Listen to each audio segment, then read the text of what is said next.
Assalamualaikum warahmatullahi wabarakatuh. Perkenalkan, nama saya Zaki Alazam dengan NPM 202220026. Video ini dibuat untuk memenuhi tugas mata kuliah dari Sejarah Asia Barat Daya dengan materi masalah Palestina. Baik, saya di sini akan menjelaskan dua materi. Yang pertama ada penyebab awal masalah Palestina dengan Israel dan apa dampak dari konflik tersebut. Marilah simak videonya. Penyebab awal masalah Palestina dengan Israel. Konflik ini dimulai setelah Perang Dunia Kedua, ketika masyarakat Israel atau Yahudi berpikir untuk memiliki negara sendiri. Menurut sejarah, mereka keluar dari tanah Israel setelah Perang Salib karena dituduh pro-Kristen oleh tentara Islam, yang kemudian ditinggali oleh orang-orang Filistin atau Palestina. Pilihan letak negara itu tentu saja adalah tanah leluhur mereka yang pada saat itu merupakan tanah jajahan Inggris, karena secara leluhur mereka memilikinya. Tetapi juga secara religius, beberapa tempat keagamaan Yahudi ada di sana. Meskipun tidak secara terbuka, negara-negara barat setuju dan mendukung alasannya, karena sebelum orang Palestina tinggal di sana, tanah itu adalah milik Israel. Sebaliknya juga, negara-negara Arab berargumen bahwa adalah karena Jerman yang melakukan genosida, maka tanah Jermanlah yang harus disisihkan untuk dijadikan negara Yahudi. Sebaliknya juga, orang-orang Palestina yang telah tinggal dan besar di sana tidak mau terima menjadi bagian negara Yahudi. Sehingga bangsa Israel kemudian melihat orang Palestina sebagai ancaman dalam negeri. Begitu juga dengan bangsa Palestina yang menganggap Israel sebagai penjajahan baru. Ada 3 alasan dasar mengapa kota Yerusalem itu diperebutkan. Yang pertama ada alasan ekonomi. Presiden Bill Clinton sudah menjelaskan hal ini di Gedung Putih dalam wawancaranya dengan koran Auto Citizen Kanada pada tanggal 1 Desember tahun 2000, bahwasanya kota Yerusalem akan menjadi tempat tujuan utama para turis internasional dan para pelancong dunia dalam sejarah kepariwisataan. Dan karenanya itu pula ia berusaha merayu Presiden Yasir Arafat agar mau memindahkan Masjid Al-Aqsa dari sana. Lalu yang kedua ada alasan politis. Alasan ini terrealisasikan lewat program mereka untuk menjadikan kota Yerusalem lama memiliki posisi yang strategis dan sejarah panjang menjadi ibu kota negara yang abadi menurut keyakinan mereka.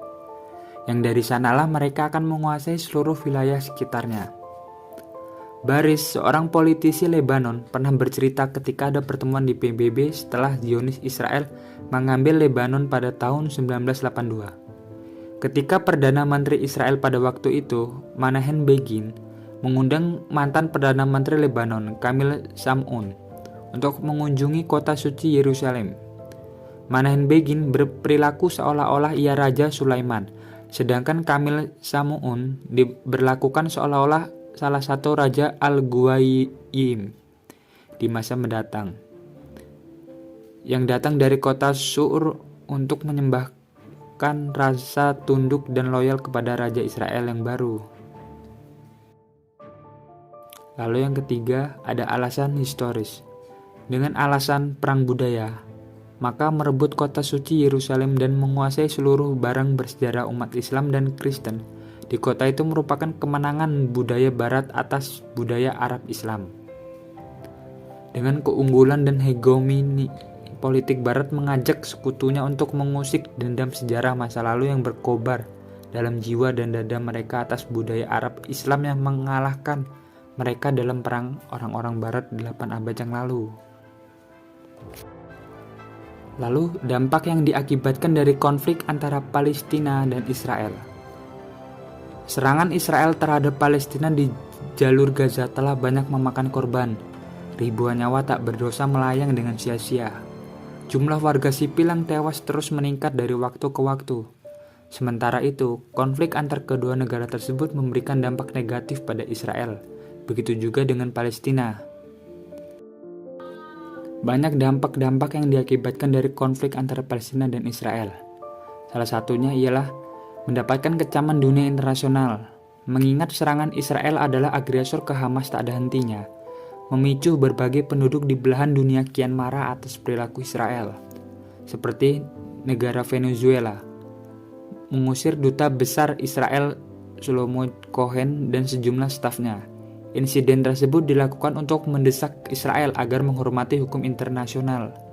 Negara di Amerika Latin juga ikut serta mendesak Israel untuk menghentikan serangan ke jalur Gaza, seperti Ekuador, Kolombia, dan Guatemala pun ikut berkiprah agar dapat tercapainya gencatan senjata antara kedua negara itu.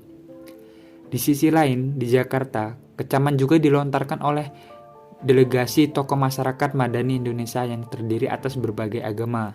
Tak hanya itu, para budayawan, artis pun ikut mendatangi kantor PBB di Jakarta. Kedatangannya tak lain adalah untuk mendesak agar agresi Israel segera dihentikan.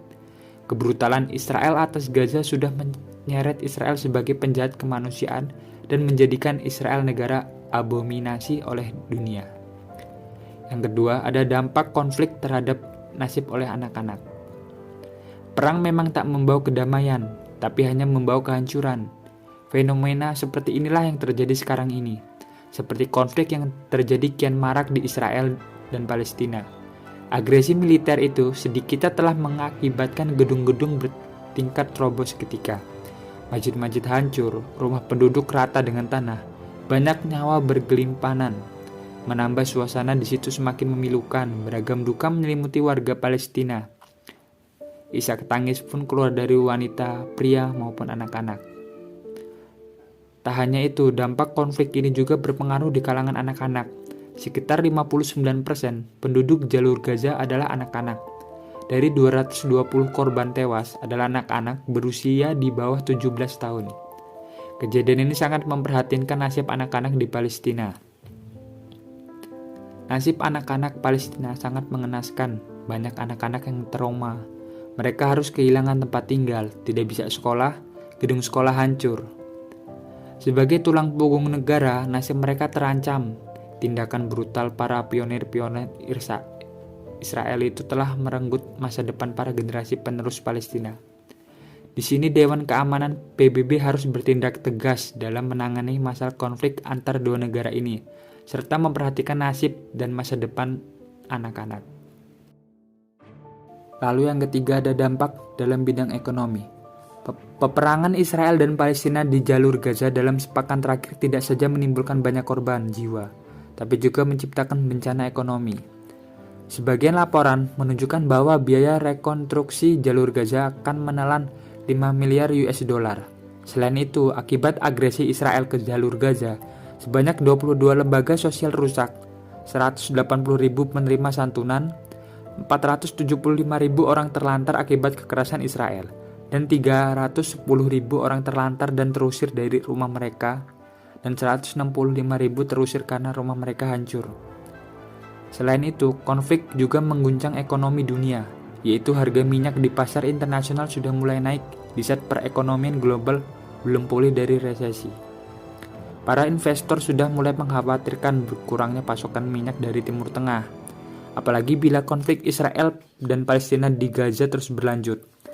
Naiknya harga minyak bisa menjadi masalah besar bila muncul sikap yang frontal dari negara-negara Arab penghasil minyak di Timur Tengah. Meski dampak ekonomi di level internasional belum terlalu nampak, di tingkat regional sudah terasa. Setidaknya, sektor wisata di wilayah Israel dan Palestina langsung drop akibat konflik yang disebut Israel sebagai operasi militer Pillar of Defense untuk menghantam kelompok Hamas di Gaza yang bersenjatakan roket itu. Saat ini banyak turis yang berpikir dua kali untuk mengunjungi kota-kota wisata di dekat zona perang, seperti Yerusalem di Israel dan Bethlehem di tepi barat Palestina. Tidak saja Israel mengalami kerugian di sektor wisata akibat konflik, turisme menyumbang 12% dari produk domestik bruto Palestina. Kota Bethlehem yang berada di wilayah Palestina memiliki situs-situs suci bagi umat Kristen. Gereja kelahiran Yesus Kristus, misalnya, selama ini menarik minat banyak umat Kristen di penjuru dunia untuk ziarah ke sana.